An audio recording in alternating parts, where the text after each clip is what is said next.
voatsela akory zay no natsangana ny komity izay misahana ny fantsiana ny lalàna makasika ny fampiavana-pirenena andraikitra maro ary goavana no miandry azy ireo satria dia iankinan'ny fitoniana izay kasaina ho apetraka eto amin'ny firenena moa ny asa izay tanterahany ity komity ity izay mizotra ny asan'ny komity misahana ny fanitsina ny lalàna mikasika ny komity ny fampiavana-pirenena lalàna mifanaraka amin'ny fanjakana tan-dalàna sy ny kolotsaina malagasy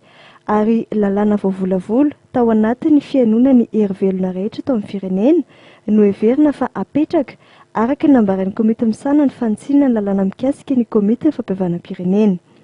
Aizany misy tesoka anjarany hoe mijery zany hoe aizany misy tesoka, aizany misy amboarina, aizany misy arenina, aizany misy siampepina, aizany misy beanalana araka ny fitenintsika malagasy zany dia ao no tany hoe ohatrany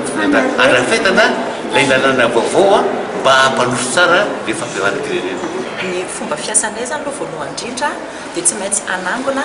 areo document rehetrarehetra izay zany hoe ny rapportn'ireny fivoriana rehetrarehetra reny zany mangominay daholo zay zany ny asanay voalohany anangona document rehetrarehetra izay dia hijery ihany koa hoe inona daholo ny lalàna momba n'izany hoe fampiavanana efa napetraka teto amin'ny firenena izany zay ny voalohany. Rehefa azonay daholo zany ny document jerena daholo mihitsy na ny FFKM na ny FFM na le hoe fampiavana-pirenena na le consultation régionale efa betsaka ny zavatra nisy teto firenena fa tsy hoe voandroantsika voanao ity zavatra ity assise régionale assise nationale reny rehetrarehetra reny zany tsy maintsy ho alaina daholo hoe inona daholo zany ny rapport tao anatin'ireny inona ny nety inona tsy nety ho alaina daholo reny lalàna ihany koa torak'izay dia vao azo zany zay zany première étape dia izahay indray zany andeha hidina any amin'ny fotony atao document de base zany reny zavatra reny dia rehefa avy eo zay hidina any amin'ny fotony satria tsy maintsy mandray anjara daholo ny malagasy rehetra tsy maintsy mandray anjara daholo koa zany ny faritra rehetrarehetra satria tsy maintsy